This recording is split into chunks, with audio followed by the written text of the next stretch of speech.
नमस्कार। द भारत नाव में आपका स्वागत है। मैं हूं राकेश। बिल्किस बानो के गुनहगारों की रिहाई के बाद से बवाल मचा हुआ है। समाज में भी और देश में भी, राजनीतिक हलकों में भी हंगामा है।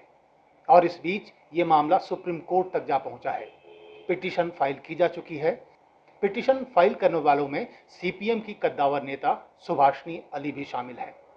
इस वक्त सुभाषनी अली हमारे साथ मौजूद हैं। हम उनसे ही जानते हैं कि क्या है पूरा मामला।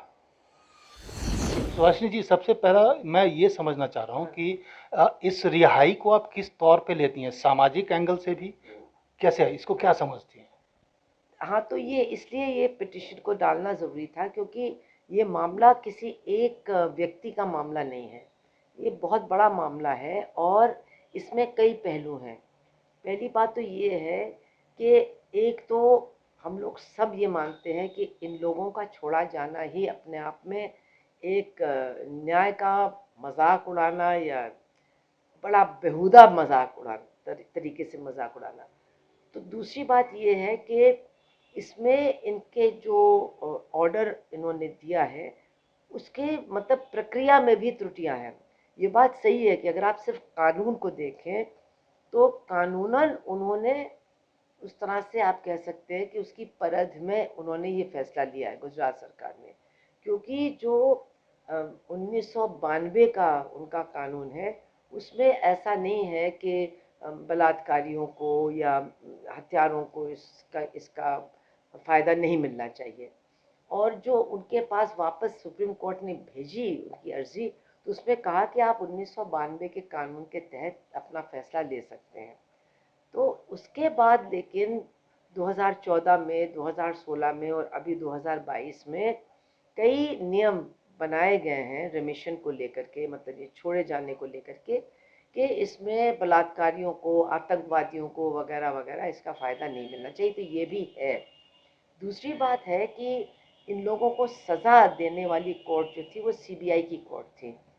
तो उनको केंद्र सरकार से भी वार्तालाप करनी चाहिए थी, उनकी भी राय लेनी चाहिए थी, क्योंकि ये केंद्र सरकार की एजेंसी के द्वारा ये सज़ा सुनाई गई थी। और इसीलिए जो उसके जज थे जस्टिस साल्वी, उन्होंने बहुत स्पष्ट बयान दिया है कि मुझसे कोई बात नहीं हुई, मेरी सलाह ज़रूरी थी, उन्होंने नहीं मांगी और मैं उनके फैसले से बिल्कुल खिलाफ हूँ उसके कि ये बिल्कुल गलत फैसला है। तो ये एक बात है जो दिखाता है कि हाँ, उनकी प्रक्रिया में त्रुटियां थीं। इसके अलावा एक कमेटी बनाई जाती है हर राज्य सरकार की तरफ से, जो सलाहकार कमेटी होती है कि वो तमाम अर्जियों को देखती है, जो रिमिशन की, माफ़ी की या छोड़े जाने की अर्जियां होती हैं, और उन पर वो अपनी राय देती हैं। तो ये इस एक अर्जी पर इस कमेटी ने ही अपनी राय दी। और उस कमेटी में जो सदस्य हैं उनको देख करके ऐसा नहीं लगता है कि ये कोई ऑब्जेक्टिव न्याय संगत फैसला करेंगे, क्योंकि इसमें कम से कम 3 तो भारतीय जनता पार्टी के सदस्य और नेता हैं। उसके अलावा वो ज़िले के प्रशासन के अधिकारी हैं। इसका मतलब है वो भी गुजरात सरकार के मातहत हैं। तो वो किस हद तक मतलब अपना बिल्कुल स्पष्ट राय देंगे या उनकी कोई तटस्थ राय होगी, इस तरह से भी एक सवालिया निशान आता है। तो ये जो उनके फैसले तक पहुंचने तक की जो प्रक्रिया है, इन त्रुटियों को लेकर के हम लोगों ने अपना पिटीशन फाइल किया।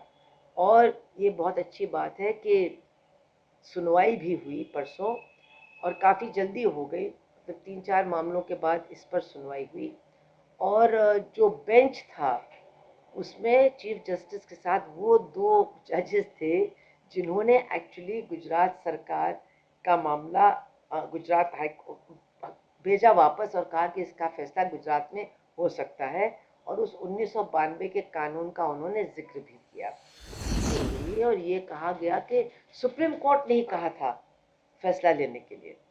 तो इसमें फिर चीफ जस्टिस ने हस्तक्षेप किया और उन्होंने कहा नहीं, मैंने मामला देखा है, हमने यानी कि सुप्रीम कोर्ट ने ये नहीं कहा था कि आप इनको छोड़ दीजिए, हमने आपके पास भेज दिया था और कहा था कि ये आपके कार्य क्षेत्र में है, आप इसमें फैसला ले सकते हैं, लेकिन ये हमने बिल्कुल नहीं कहा था कि आप इनको छोड़ सकते हैं।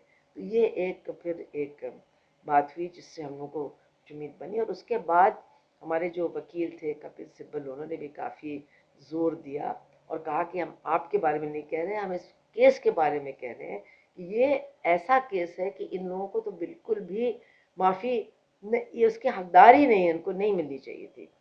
फिर चीफ जस्टिस ने कहा कि हम नोटिस दे रहे हैं गुजरात गवर्नमेंट को कि वो बताए कि वो इस फैसले तक, मतलब इस पिटीशन का जवाब दें। और हम लोगों ने अपनी तरफ से कहा कि उन सज़ा याफ्ता लोगों को भी हम लोग नोटिस भेजेंगे। तो सबसे बड़ी बात यह है कि इस मामले में जो कानून का दरवाज़ा कल बंद हो सकता था परसों, वो बंद नहीं हुआ। वो सिर्फ खुला ही नहीं है बल्कि हम कहेंगे कि थोड़ा ज़्यादा खुल गया है। मतलब एक उम्मीद अभी है, अभी सुनवाई और होनी बाकी है। वही बात नहीं है, भारतीय जनता पार्टी की तरफ से ये कहा जा रहा था कि ये लोग जो सड़कों पर हंगामा कर रहे हैं, क्यों कर रहे हैं, तो कोर्ट का फैसला है। अब वो ये बात नहीं कह सकते हैं क्योंकि कोर्ट ने ही कहा है कि इस पर सवाल हैं जिनका जवाब हम चाहते हैं। तो अभी वो मामला ओपन है, वो क्लोज्ड मामला जी है। सुभाषिनी जी, एक सवाल जो बीजेपी की तरफ से है कि क्या इस मामले में बिल्किस बानो की तरफ से क्यों नहीं पिटीशन फाइल हुई? क्या उससे बात हुई थी आप लोगों की? देखिए, ऐसा है कि ये एक पब्लिक लिटिगेशन है। तो पब्लिक लिटिगेशन का मतलब है कि ये मुद्दा एक बहुत बड़ा मुद्दा है, किसी एक व्यक्ति के साथ जुड़ा हुआ मुद्दा नहीं है। और मुझे बड़ी खुशी है कि सुप्रीम कोर्ट के चीफ जस्टिस ने भी इसको माना। उन्होंने इस बात को वहाँ पर नहीं रखा कि आप कौन हैं, आप क्या हैं। उन्होंने कहा कि हाँ, इसकी सुनवाई होनी चाहिए। तो वो एक इशू है जिस पर कुछ कहने की ज़रूरत नहीं, ये पब्लिक इंटरेस्ट है और इस पर पूरे देश में आंदोलन हो रहा है। पूरे देश के लोग इस पर पिटीशन कर रहे हैं, मेमोरेंडम कर रहे हैं, सिग्नेचर कैंपेन कर रहे हैं, हल्ला मचा रहे हैं। हम उस औरत पे ही क्यों डालना चाहते हैं? वो आर्ट, उसके साथ जो हुआ उसकी तो कल्पना भी नहीं की जा सकती है। उसके बाद वो 2008 तक लड़ी और बहुत हिम्मत के साथ लड़ी, तब जाकर के उसको ये फैसला मिला कि इन लोगों को मतलब जेल भेजा गया है, आजीवन कारावास हुई है। उसको मुआवजे की बात हुई, मुआवजे के लिए भी उसको कई बार कोर्ट जाना पड़ा, फिर उसको मुआवजा मिला। आज तक नौकरी नहीं मिली है, कोई घर नहीं मिला है, किस स्थिति में वो रह रही है। अब ये सवाल हो रहा है कि नहीं, उसी को ये करना क्यों? अगर ये एक बड़ा मुद्दा है, अगर देश के तमाम लोग मानते हैं कि वो खड़े हैं, इसके लिए न्याय की मांग कर रहे हैं, तो ठीक है, ये पब्लिक इंटरेस्ट का मामला बनता है। और उसी आधार पर हम लोगों ने ये पिटीशन फाइल किया है और इसी आधार पर सुप्रीम कोर्ट ने पिटीशन को स्वीकार भी किया है। आपको ये नहीं लगता कि अगर इस मुद्दे को महिला संगठन का मुद्दा अगर रखा जाए तो ज़्यादा बेहतर होगा? अगर राजनीतिक इसको अगर आप मुद्दा देखिए, बनाते ऐसा हैं है तो तो फिर वही हिंदू नहीं मुस्लिम नहीं का नहीं एंगल लेंगे जो बीजेपी नहीं के नहीं लिए नहीं नहीं फायदेमंद है। देखिए, हमारा अगर आप पिटीशन देखें तो उसमें मैं Subhashini Ali, vice president of All India Democratic Women's Association के नाम से मेरा मेरा पिटीशन है। अब उसमें चूंकि मैं सीपीआई में भी हूँ तो प्रेस ने सीपीआई को, वो सवाल नहीं है। सवाल ये है कि हम लोग ये कह रहे हैं कि जो बड़े मुद्दे इस केस के साथ जुड़े हैं वो क्या है।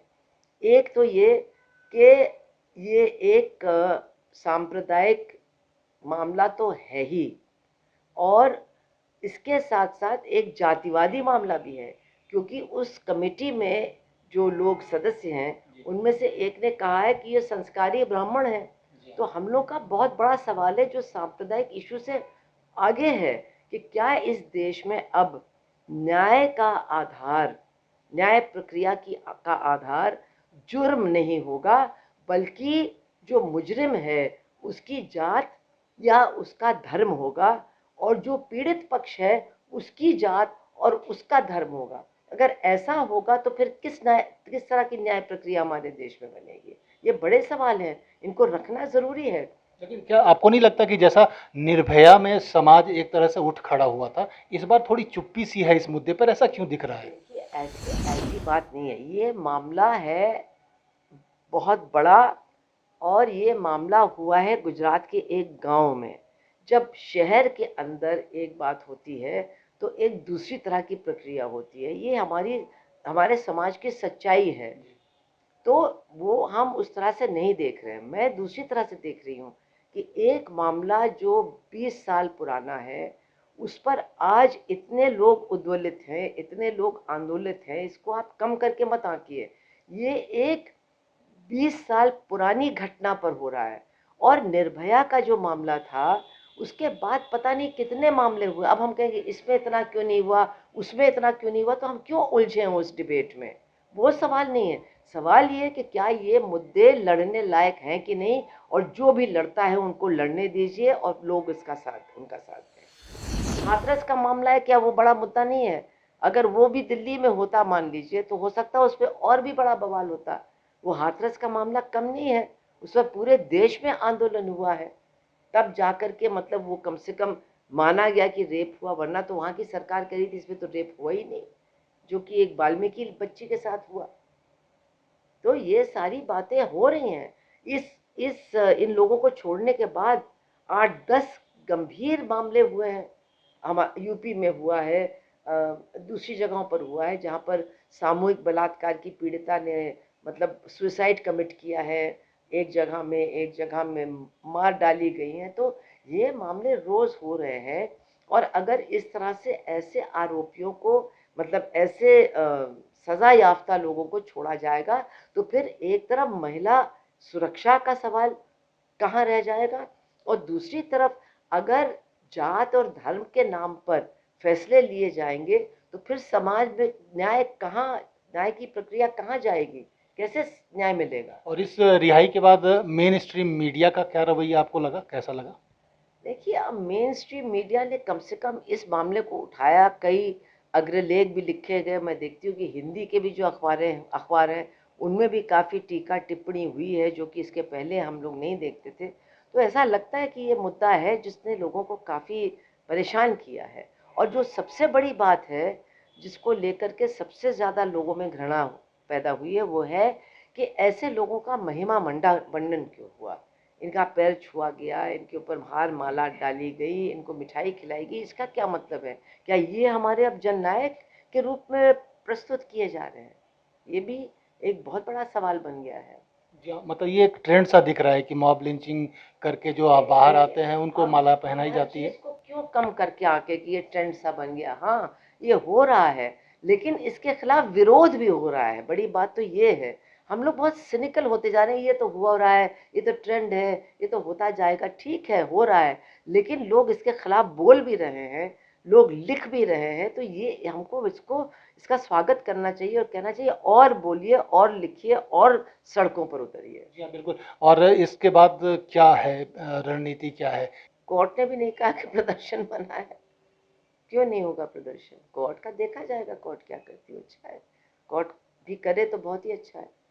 तो आप कितनी आशान्वित हैं इस केस को वो लेकर? हम कुछ इसके बारे में कह नहीं सकते, क्योंकि आशान्वित होना और निराशा में डूब जाना, दोनों चीज़ों से कोई फायदा नहीं है।